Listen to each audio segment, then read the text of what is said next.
Hey guys, I want to welcome you to the weekly Wednesday for the Financial Freedom newsletter, where every week, every Wednesday, we delve into something inspirational, motivational, something excerpt taken from the Financial Freedom weekly newsletter.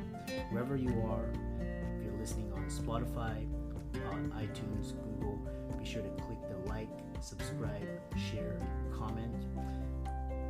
And without ado, let's get into the show. Welcome everybody to this week's podcast episode for the Financial Freedom Podcast. I'm your host, Dr. Christopher Liu. And as you know, I talk about the 4 different types of freedom: time, financial, location, health. And in that light, I'm scouring the globe, looking for people doing things on the cutting edge, changing the world and making an impact. So today we have Jake Thomas, and he's a coach, he's an athlete. We're going to be talking about elite mindset coaching, success, mindset. It's been a great conversation. So welcome to the show, Jake. Thanks, Chris. Thanks for having me. It's great to be here, man. Yeah, I know we had connected through Podmatch, and it's a great way to connect podcast hosts and guests. And so tell us more about how you got started and your journey, and we'll go from there.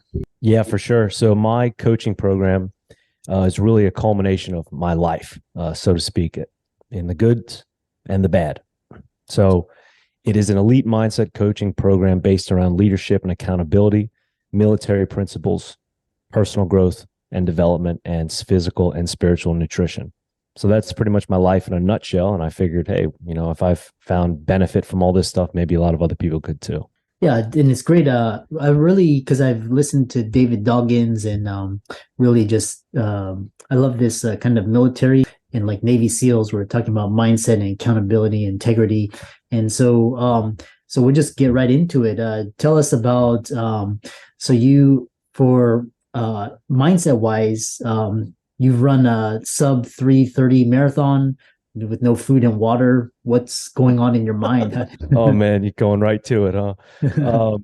It's funny you mentioned David Goggins. In his book Can't Hurt Me, he references a guy from his Buds class, Bill, quote, Freak Brown.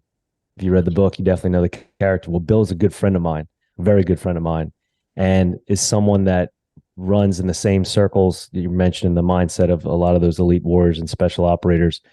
It's definitely part of the culture, and the more you hang around those kind of people, the more you attract that kind of mentality yourself, and it just kind of becomes infectious within each other. So, what's his name? Jim Rohn, saying you're the sum total of the 5 people you spend the most time with. Well, like me, Bill Brown and I spent a lot of time together the last few years, and the other guys around that, you kind of assimilate with one another, and success breeds success. So kind of give a quick interjection before I answer your question about the marathon, say like, look around what your circles are, people. Who are you hanging out with? Where are you spending your time? How are you investing your time? Or are you wasting it away? So that's just a little nugget for the listeners.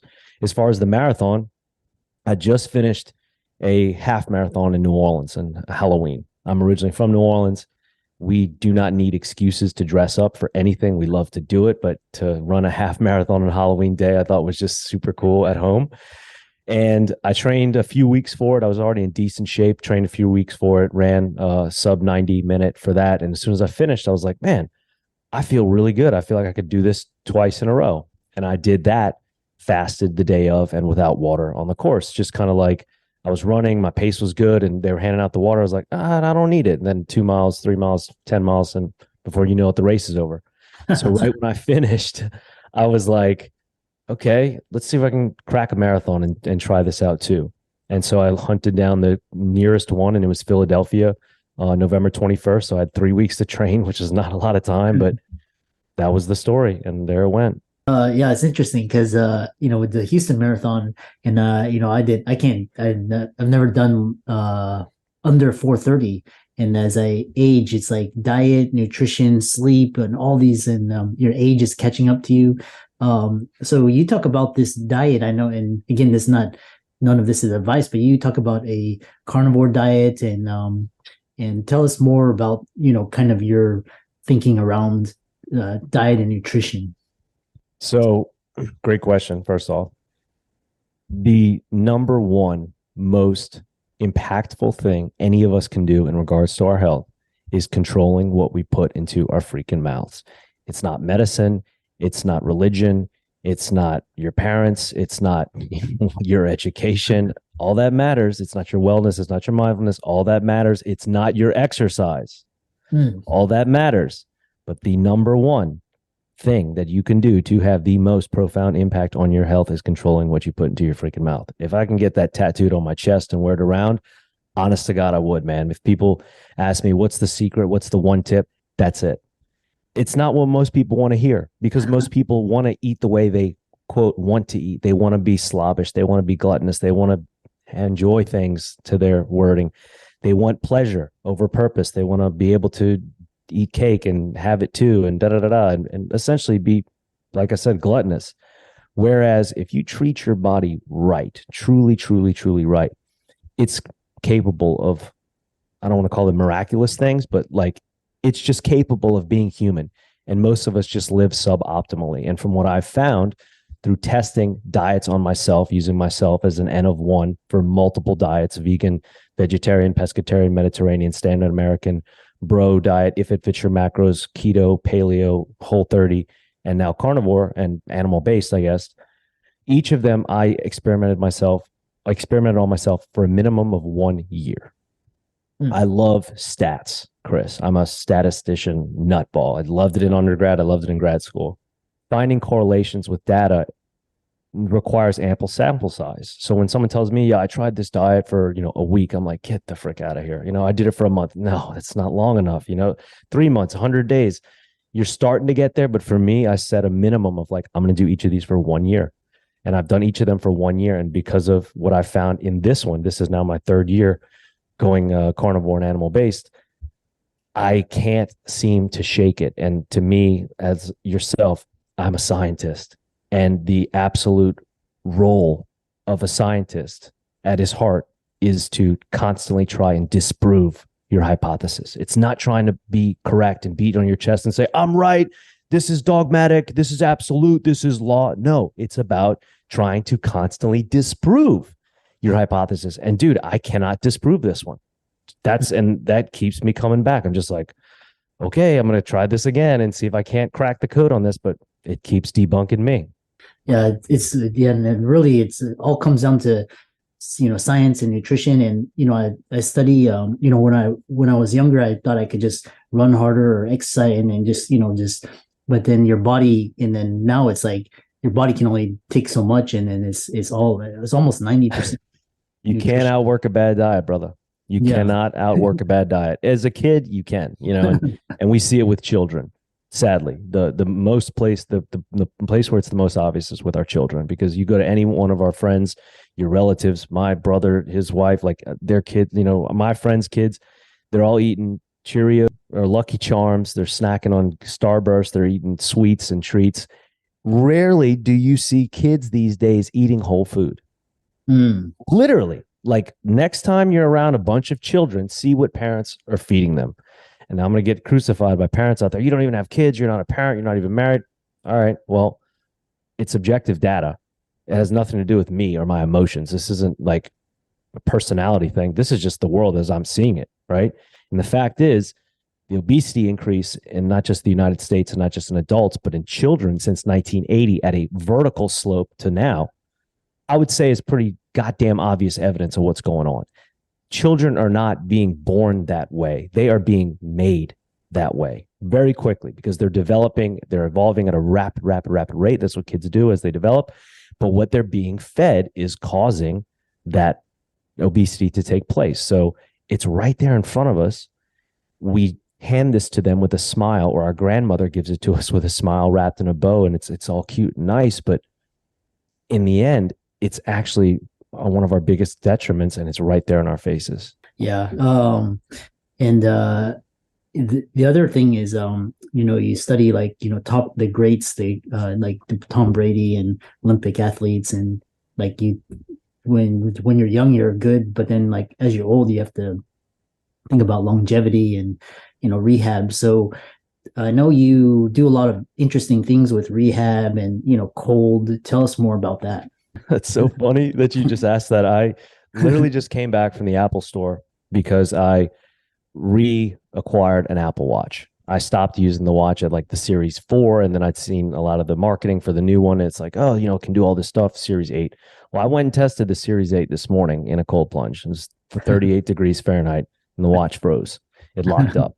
And it's supposed to be rated to 0 Celsius or 32 degrees Fahrenheit. And I was like, okay, well, here we go, 38 degrees. And I got in there and it locked up. And I was like, what the hell? So I went to them today and explained to them, oh, that's really weird. And then also that it often malfunctions with its sensor on the, because of my tattoo ink, it can't penetrate that. And I'm like, you mean to tell me Apple cannot develop a sensor that can penetrate through this? Garmin can do it, Whoop can do it, there are other data trackers, and Fitbit can do it fine, but Apple can't do that? Like, come on, guys, what's going on here? You're supposed to send people to the moon, Yeah. But yeah, I'm a big fan of hormetic effect, right? And that's what you're triggering when you do either extreme cold or extreme hot therapy.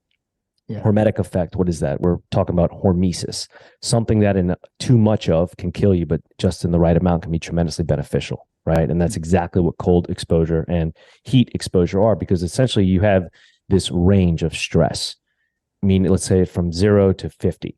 And within that range is what you're able to tolerate. Well, if you can learn to expand that range, let's say from 0 to 50, now it's 75, now 100, 125, 150, 300, et cetera, you're more apt to be able to roam in there and not feel so erratic if something shakes you off. And that's by learning how to manipulate your autonomic nervous system, learning how to deal with your vagus nerve when it's under stress, understanding your sympathetic and parasympathetic nervous systems and their reactions to fight or flight while being in the cold or in the heat, and not running, accepting the, environment as it is, realizing that you cannot control what you are in, but you can control what's inside you, right? And how you deal with that. So yeah, Tom Brady, Cristiano Ronaldo, LeBron James, Serena Williams. You look at any athlete, especially in the upper ages, that are still in peak physical condition and still in top performing condition. I mean, again, Tom Brady, Cristiano Ronaldo, Serena Williams, and LeBron James. They are all above 35. Tom Brady, Christ, is 45, but all of them are above the age of 35. And still, I mean, Serena went out on top at that last US Open, still hammering opponents, hammering them. I mean, she used to embarrass girls, like to the point where it was, is this even okay? Like she was so freaking good. One of my favorite individual athletes of all time, for sure. Possibly the greatest individual athlete of all time, the most dominating individual sport athlete of all time. She might be up there for me. As far as in the other crew, you look at them and how they take care of themselves. Quick story, and I'll finish the answer to the question. When Cristiano Ronaldo went back to Manchester United a couple seasons ago, within the first few days, he and the team were in the canteen having lunch together. And it was a Daily Mail article. The third string goalkeeper was quoted as they were all in line getting their chow, and they looked down the line to see Ronaldo, what he was going to take, right? And they're all like leaning like this. And it was the dessert section, and he's just like, just waved it off. And they're all like, damn, because they wanted dessert. But he was like, nah, I'm good, Uh-huh. But right there, like that's the power of the product. That's the power of the dedication. Like the results show. And I think athletes, it's just the easiest to see what it equals to as far as in preparation and self-care. Yeah, and I love studying elite athletes, especially performers, and just their mindset and the way they approach things and try new things. So a lot of people listening, they're like, "Oh, this is great." I could, but I could never take a cold plunge or run 7-minute mile. And then a lot of people listening out there, they have addictions. So they have like eating disorders or, drug, food, alcohol. So tell us, because you have a lot of experience, how do you, what is addiction, the source of it, and how you address it? So all those things, first of all, I hate running. I used to really hate running. And even still now, every time I go on a run, I'm compromising with myself, or I'm negotiating rather. Oh, come on, just quit. Like sometimes it's when the first mile, I'm like, oh, F this, So that's there. I sustained injuries in the Marine Corps called bilateral anterior compartment syndrome. So bilateral, both legs, anterior front compartment syndrome, basically hernias within the musculature and the fascial tissue below the knee and above the ankle. Causes a lot of constriction, and I had to have surgeries to open up both legs to alleviate that, to let blood flow out, The nerve damage I sustained through that was significant, and it gave me what's called complex regional pain syndrome and neuralgia and a bunch of other types of nerve injuries and ailments. I can't remember all of them because they're 10 syllables long each. But the hyper and hyposensitivity that I've had since 2008 and 9 from the surgeries is immense. So learning to run with pain was one thing, and not liking to run, but having to relearn how to run, given now how my legs feel after the fact. I didn't just wake up and do these things, these events, these marathons and these swims. Like, I had to work at them. I had to relearn how to run. I had to go from crawl, walk, run. I could barely walk 30 meters before the surgeries because my legs were so messed up. And then after the surgeries, I had to rehab from walking to reestablish my locomotive gait, to re-understand my economy of running motion, literally from the ground up, step by step by step. Everybody loves to rest, Chris. Most people hate rehab, and I freaking loved it. That was the difference. When I was going through rehab, which was years, pretty much, because I had one surgery in 2008 and another one in 2009 because they couldn't do them both at the same time. I was like, can we just do both legs at once? And they're like, well, how are you going to walk, dude? And I was like, okay, it's a good point, but like, I would still bet on myself to do it that way. But still, so I had to do left leg first and do left leg rehab for a year, and then right leg the next year, and then do right leg rehab for that year, and then learn them congruently moving forward. As much as I could have just quit on that and said, this is going to be terrible, I flipped the script and literally leaned into it. And I said, I'm going to recover better. I'm going to become bionic and superhuman. It was just my mindset. It was a choice of how to perceive the circumstance, right? Viktor Frankl, his story from being a prisoner in the concentration camp during the Holocaust. The last human freedom he found was his ability and how to perceive things. And in his situation was what was being done to him, meaning this was the only thing that couldn't be taken, was his perception of the action being done to him. So if he didn't let it bother him, if he didn't mind, mind over matter. If he didn't mind, it didn't matter. Now, granted, it's really easy for us to say from where we're sitting, but if a guy there in that place under those circumstances can do that, why can't we do that anywhere else? Our thoughts, Chris, are things, man, and they paralyze us. Before we ever have a chance to get freaking started, we quit, we give in, we succumb to societal, familial, friendly pressures or criticisms or doubts or skepticism, whatever. And they don't even exist, yet we let them be paralyzing agents to our success.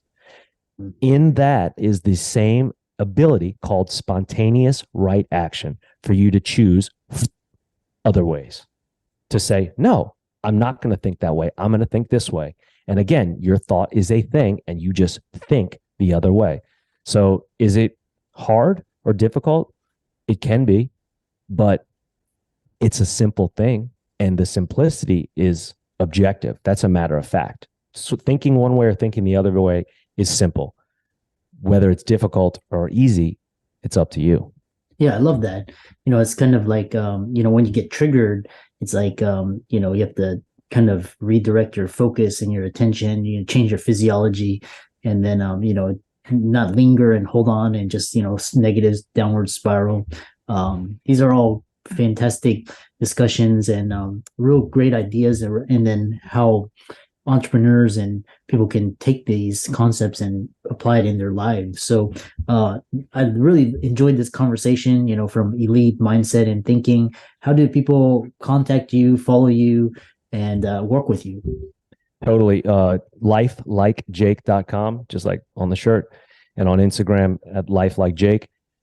And regarding addiction, like you'd asked about before, and overcoming that, I've been there. It's another thing that nothing I ask of my clients or anybody that I work with is not something, for the most part, that I haven't gone through myself or still practice to this day. So me, recovering junkie, recovering abuser of alcohol, recovering abuser of himself, of his friends, of pleasurable company, decadent behavior, indulgences of the highest degrees in life, and never being able to be satisfied, materialism, hyper consumer, arrogant, chauvinistic. Like, I had it all. Not the guy I was happy being. So to be able to draw from those experiences and empathize with people is where I find the most amount of benefit. I am not perfect. I was not born perfect. Every day is work to try and improve, to not to get somewhere, but to be right here and be happy with it in the present moment, right? And I call that living in conscience congruence, right? Because the moment you start to live in line with your conscience and really abide by what it's telling you and feeling, there's nothing in the world that can touch you. And that's truly being happy, healthy, and wealthy. That's what I do. That's what I preach. That's what I teach. And that's what I hope to help anybody that's hearing this today, not feeling well at all. Please hit me up, lifelikejake.com or at lifelikejake. And I guarantee you, within 30 days, your life will feel radically different. You will never feel better, look better, have more self-worth. Yeah. Period. Yeah. Great conversation. Be sure to check out Jake's.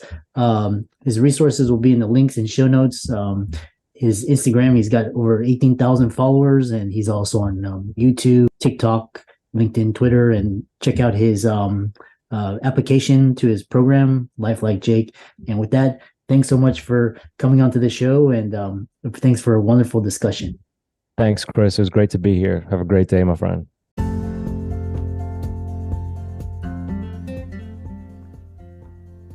I hope you really enjoyed that wonderful, inspirational, motivational piece.